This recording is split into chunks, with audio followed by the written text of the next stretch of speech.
Hello guys and welcome back to Best Car Picks. One of the world's most popular sports cars is approaching a turning point, and we don't mean a sharp bend in the road. The Mazda MX5 has followed a pretty simple and proven formula for its whole life, over 4 generations: a front-mounted engine, rear-wheel drive, natural aspiration and a bit of wind in your hair. Is the MX5 going to go electric? It may eventually, probably, but not just yet. See, Mazda has an electric car, but it's not exactly setting the world on fire, nor was it expected to.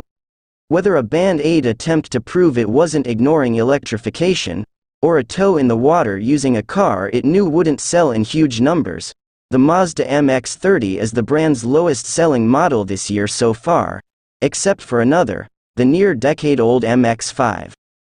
So when Mazda revealed what very much appeared to be an electric version of its topless icon in a video late last year addressing the future of sustainability, there was some confusion.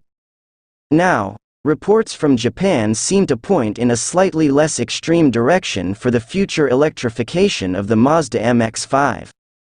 According to Japanese magazine Best Car, the next MX-5 will adopt a more gradual approach to going electric, using a technology the brand has already implemented in other models, its mild hybrid system.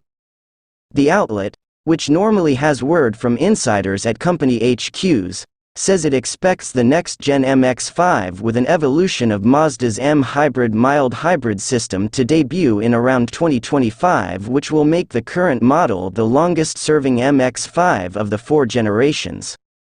This could mean its drivetrain just about already exists, with the MX-30 utilizing a 114 kilowatts, 200 Nm 2.0-liter petrol 4-cylinder engine and the hybrid system as a boost. Given the relatively low volume with which the Roadster sells, it's possible this could last another several years before a new generation is required to go full EV. What's almost guaranteed is that the next MX-5 won't avoid some kind of electrification. Mazda Motor Corporation chief designer, Akira Tamatani, told Australian media last year that electrification would need to be considered for what's certainly to be called the NEI MX-5. Next generation MX-5, we may have to think about electrification as well there, said Tamatani. If that's the case, the car has to be lightweight of course, and it has to have MX-5ness. How can we satisfy both of those things? We need to run a study of that. We don't have a clear answer to that.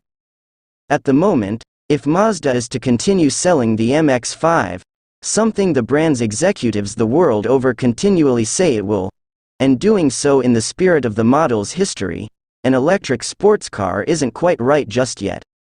In the UK last year, the brand's European product development and engineering head, Joachim Kunz, told media the car could almost exist forever in its current form, such as the simplicity and popularity of its formula.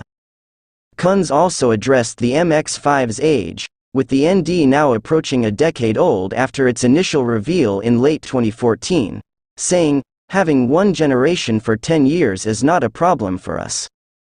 The maths checks out there, with the NA having run for about 8 years, the NB, heavily based on the NA, for 7, and the NC for 10. In any case, the NEI MX-5 is coming, and when it does, we can be certain Mazda's engineers will have done everything possible to keep it within the boundaries set by its predecessors. Basically, a 1.7-ton, battery-laden Roadster isn't on the cards, which should keep traditionalists happy for up to another decade, if the model's historic timelines are anything to go on. Hope you enjoyed the video. Do subscribe for more such interesting content. Thank you for watching my video.